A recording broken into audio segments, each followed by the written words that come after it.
थी लंदन में। बाबा साहब अम्बेडकर का इतिहास में बता रहा हूँ, और जो लोग पढ़ते हैं उनकी आंखों में आंसू भी निकल आते हैं। जब बाबा साहब अम्बेडकर के बच्चा खत्म हो जाता है और घर पे मरा होता है, उनको बैठक में जाना होता है, तो उनकी जो बीवी थी, पत्नी माता रमाबाई, उनसे पूछती हैं कि बाबा साहब अम्बेडकर कहते हैं, अम्बेडकर जी तुम तो कह रहे थे हमारा बेटा इस देश पे राज करेगा, अब तो वो रहा नहीं, तुम किस लिए जा रहे हो लंदन? तो बाबा साहब अम्बेडकर कहते हैं कि मेरा बच्चा तो नहीं रहा, लेकिन यहाँ के जो हजारों करोड़ों मेरे जो दबे कुचले लोग हैं, मैं उनके लिए लंदन जा रहा हूँ, वो इस देश पे राज करने के लिए उनके लिए जा रहा हूँ। लेकिन हमारे समाज के लोग बाबा साहब अम्बेडकर को नहीं पहचान पा रहे। मैं एक पंक्ति बोलूंगा कि लबों पे सजाकर हम अपने संविधान निकले हैं, लबों पे सजाकर हम अपने संविधान निकले हैं, और वतन पर मन मिटने के लिए अरमान निकले हैं। और जमाना अगर तुला है जान लेने की हमारी, तो जमाना अगर तुला है जान लेने की हमारी, तो हथेली पे सजाकर हम भी अपनी जान निकले हैं, हथेली पे सजाकर अपनी जान निकले हैं। मेरे नौजवान साथियों, मैं आपके लिए इस मंच के माध्यम से बता रहा हूं, अगर कोई व्यक्ति या कोई भी ऐसा व्यक्ति हो, चाहे किसी धर्म का लोग हो, चाहे वो किसी भी संगठन का हो, अगर आपको गलत व्यवहार करता है, आपके साथ शोषण करता है, आपके साथ जात पात भेदभाव करता है, तो आप भीम आर्मी का साथ लीजिए, और भीम आर्मी आपके साथ खड़ी ना हो, चाहे रात के 12 बजे भी आपको जरूरत पड़े तो भीम आर्मी आपके कंधे से कंधा मिलाकर खड़ी हो। मैं उन लोगों से कहना चाहता हूं जो लोग हमें दबाते हैं, हमें धमका रहे हैं, जो कह रहे हैं कि मैं भीम आर्मी वालों को मरवा दूंगा, जो मंच के माध्यम से बोलते हैं, मैं उनसे कहना चाहता हूं कि मत समझना डराने से डर जाएंगे, मत समझना कि डराने से डर जाएंगे, और अब की सारी हदों से गुजर जाएंगे। हो मौत के नाम का खौफ देता है क्यों, मौत जिस रोज आएगी मर जाएंगे, मौत जिस रोज आएगी मर जाएंगे। हम तुम्हारे धमकाने से नहीं डरने वाले, और ना तुम्हारी गोली और बोली से डरने वाले। योगी आदित्यनाथ जी कहते हैं, यहाँ के उत्तर प्रदेश के जो मुख्यमंत्री, जो बोली से नहीं मानेगा उसे गोली से मरवा देंगे।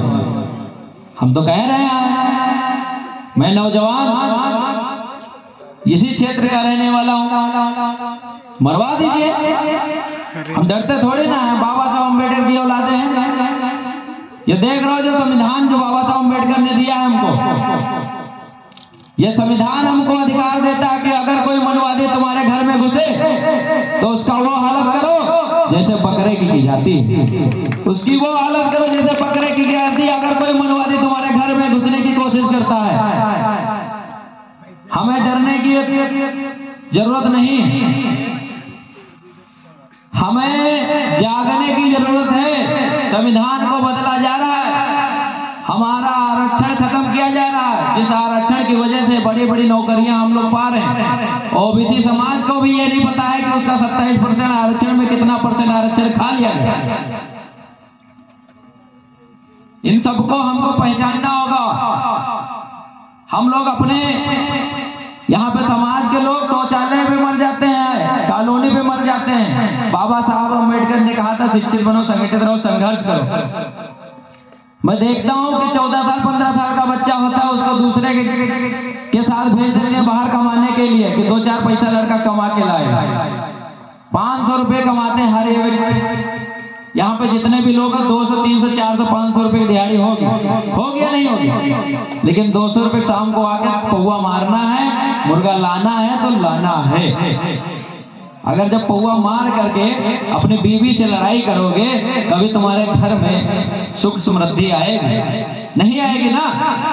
500 रुपए कमाओगे, 200 रुपए मुर्गा खाओगे, दारू पियोगे और सो जाओगे। अपने बच्चे से ये भी नहीं पूछोगे कि बेटा तुम्हारे पास पेन कॉपी है या नहीं, क्योंकि सबसे बड़ा हथियार है तो शिक्षा है। बाबा साहब अम्बेडकर ने कहा था कि शिक्षा वह शहरनी का दूध है, जो पिएगा वह दहाड़ेगा। जो जितना पिएगा उतना ही दहाड़ेगा। आज अगर मैं मंच के माध्यम से, माइक के माध्यम से आप लोगों के बीच बोल रहा हूं तो ये ताकत ही शिक्षा की है। मैं ला करा हुआ बेटा हूं और पैसे से एडवोकेट भी हूं। जो आज आप लोगों के बीच में मैं बोल रहा हूं तो बाबा साहब अम्बेडकर ने कहा था, मैंने क्या कहा था कि 500 रुपए आप लोग कमाते हैं, 200 रुपए दारू मुर्गे खा जाते हैं। अगर वही 200 रुपए अगर आप बचाने लगे तो महीने के 6000 रुपए आपके बचेंगे। 6000 बचेंगे या नहीं बचेंगे? कोई जवाब नहीं दे। बचेंगे। तो उस 6000 रुपए से अगर हम अपने बच्चे को अच्छी शिक्षा दिला सके या नहीं दिला सकेंगे? अच्छे स्कूल में पढ़ा सकेंगे नहीं पढ़ा सकेंगे? लेकिन हमारे समाज के लोग दारू पीना है तो पीना है, रात में लड़ाई करनी है तो करनी, इस बात पर ध्यान नहीं देते।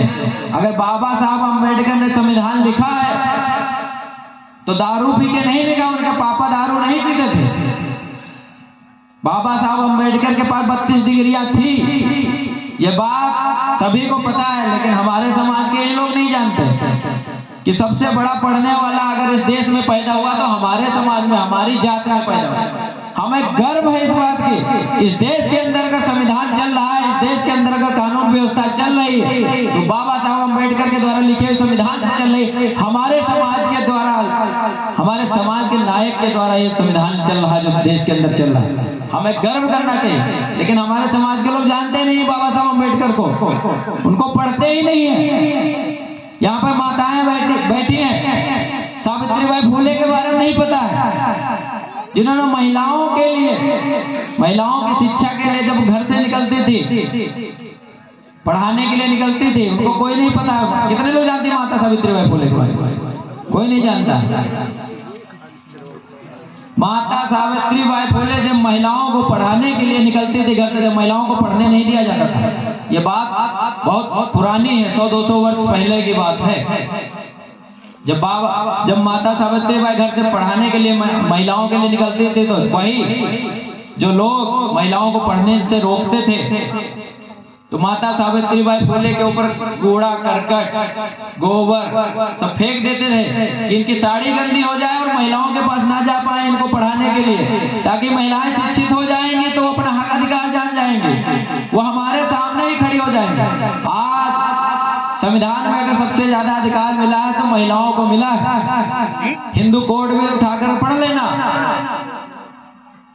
आज देख रहे हो ना, अगर पति 2 थप्पड़ मारता तो 100 नंबर सबसे पहले महिलाएं लगाते, पुलिस खड़ी होती घर पे।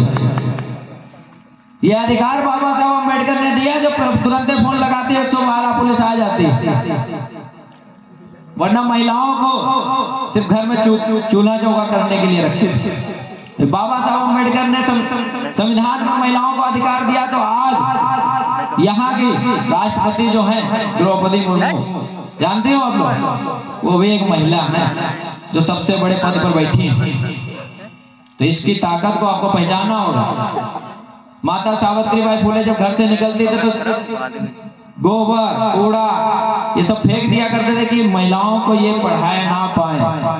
तो क्या करती थी माता सावित्रीबाई फुले? एक बैग थी, उस बैग में एक दूसरी साड़ी रख लिया करती थी कि ये साड़ी तो हमारी गंदी हो जाएगी लेकिन दूसरी वाली तो मेरे पास रखी। इतना बड़ा संघर्ष किया। आज मैं जानता हूं कि अगर किसी को महिला की जरूरत पड़े तो वो अपनी बीवी को भेजेगा भी नहीं पड़ोस में पढ़ाने के लिए, ऐसे हरकतें अगर कोई करे तो। अब वो साड़ी रख लिया करती थी, आगे जब जाती थी तो महिलाओं के पास तो वहां नहा के दूसरी साड़ी पहनते थे, उसके बाद महिलाओं को पढ़ाते थे। उनके लिए भी आप लोग जानते ही नहीं माता सावित्रीबाई फुले। इन सबको हमको पहचानना होगा और जानना होगा। मुझे इस बात को कहने से कोई अर्थ नहीं है कि मोहब्बत कौन करता है, सियासत कौन करता है, कि मोहब्बत कौन करता है, सियासत कौन करता है, और हमें मालूम है हमारी हिफाजत कौन करता है। और हमें ने लाज रखी है बुजुर्गों की यहाँ, वरना सभी टुकड़ों पे पड़ते हैं। बगावत कौन करता है, बगावत कौन करता है।